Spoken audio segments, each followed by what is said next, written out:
Today I fucked up by not realizing what a Swedish weight plate was. I'm in a beginning weight training course for university and I am by far the lowest lifter on every weight in the class. I'm talking 5 reps max with 5 pounds on side raises, so I am out here using 2 pounds weights. Bicep curl 12 pounds. Bent over rows 15 pounds. You get it. However, there is one lift where I could keep up with even some of the skinny men in the class. For a girl with a flat ass, this felt like a huge accomplishment. I can do 50 pounds goblet squat relatively comfortably for a 12x3. On the squat machine, I could do 120 pounds, which exceeded some of my male counterparts. I finally worked up the courage to try a back squat with the bar and was surprised to find I felt good with 25 pounds on either side, for a total of about 95 pounds. 30 pounds either side was also doable, for 105 pounds total. I knew I could do more and was determined to try 35 pounds on either side the next class. Well,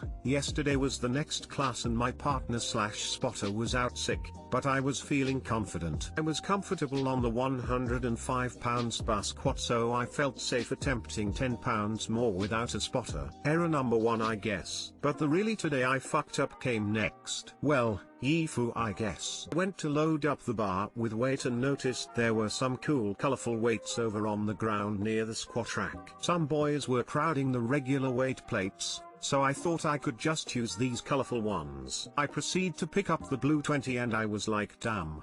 20 pounds feels really heavy today, but I figure I have weak arms, maybe it's just me. With some struggle I got it on the bar. Then I added the yellow 15 pounds, also rather heavy, but again I brushed it off. So my bar was loaded up and I get in position and strain to get it off the stand. I can do this, I thought to myself. But, the second I back up with the full weight on my back, it pushes me down and forward, hanging unevenly on the back of my neck. I am watching myself in the mirror in an awful bent over position, with my face completely red, thinking the weight was going to fall over my head. The safety bar was very low, so it seemed like no help in the moment. I was surprised no one noticed, but when I realized there was no one to help, mustered up a sort of deadlift motion with the weight on the back of my neck, looking down, and got the bar back up and onto the stand. That scared the shit out of me, so I decided I was done and went to unload the weights. That's when I realized the colorful plates were Swedish plates, not pounds but kilos. I had put 35 kilograms on either side, for a total of about 199 pounds. Now I am afraid of the bar squat, and my lower back hurts so bad I can barely get up. Live and learn, I guess.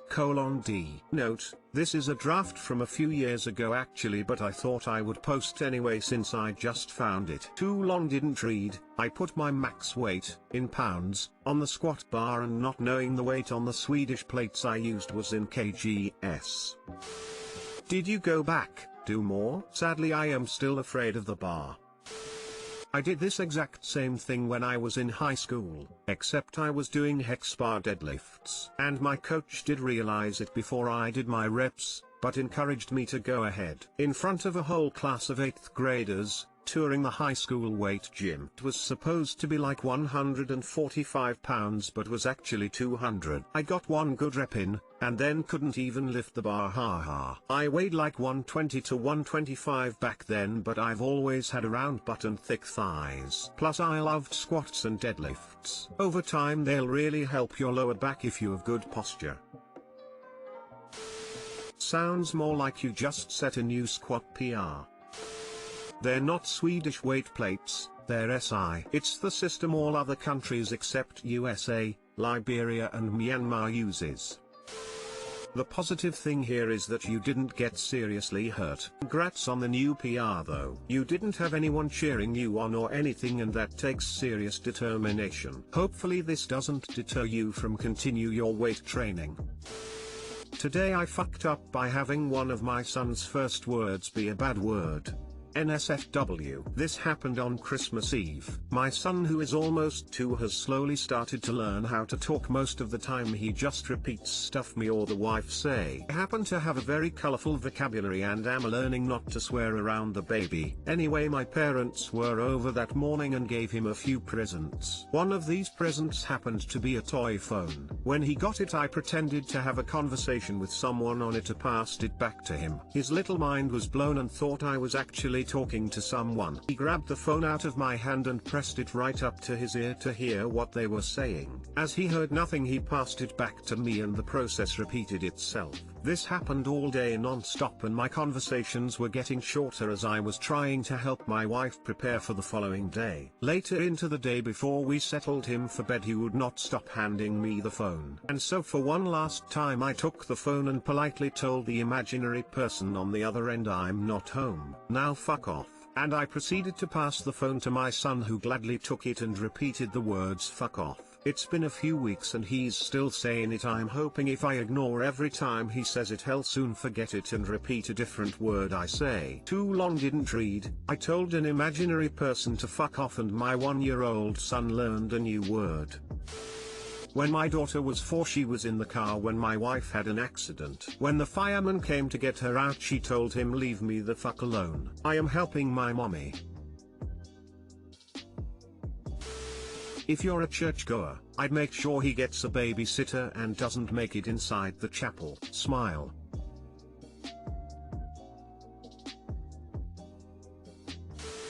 When she was 3, my niece climbed up on the counter and reached for a cookie. My dad, her pop, told her no because dinner was soon. As she climbed down, she muttered, "This is fucking bullshit." We didn't tell her mom.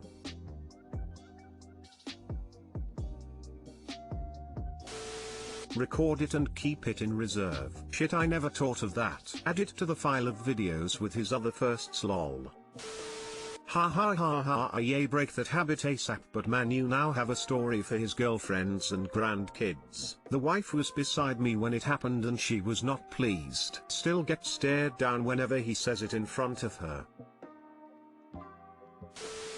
Today I fucked up by brushing my teeth. This happened a couple months ago, but I was just reminded about it since I opened a new tube of toothpaste after browsing Reddit. I woke up early one day to help a co-worker move. I had overslept a little and my brain was still a little foggy, which I at least partially blame this incident for. Shortly after getting up and realizing the time, I went to go brush my teeth. It was then that I noticed that my tube of toothpaste was basically empty. I cursed myself for getting distracted and forgetting to go to the grocery store while I searched the drawer in my bathroom. Eureka! A brand new tube of toothpaste. I must have bought it on my last trip and forgotten to delete it off my list. I open the box, take out the tube and put a squirt on my awaiting toothbrush. I stared at the odd, brown color for a moment, then shrugged it off before getting to business, assuming I had bought some organic brand this time. Ugh. I thought, why does all of this organic toothpaste taste like shit? I continued brushing my teeth and then spit the substance out in disgust. I then looked to the tube. I was sure as hell not buying that brand again. My brain was still not fully awake as I looked to the label as I read poultry flavor. For a brief moment I didn't register what was happening. Who the hell makes poultry flavored toothpaste?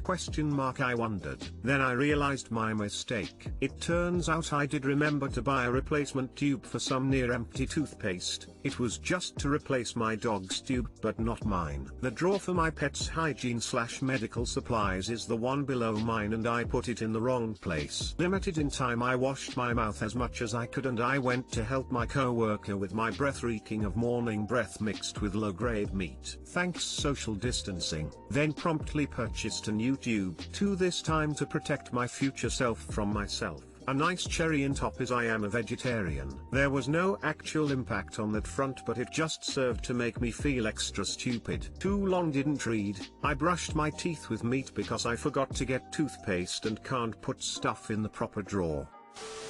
Misleading title: You didn't fuck up by brushing your teeth. You fucked up by using dog toothpaste. Yuck, my condolences. I accidentally brushed with cortisone 10 cream once because the tube looked almost exactly like my travel tube of toothpaste and my sleepy brain didn't notice in time. Similarly, my first reaction was this paste tastes like shit. While I continued on, eventually the bad taste was alarming enough for me to check the tube.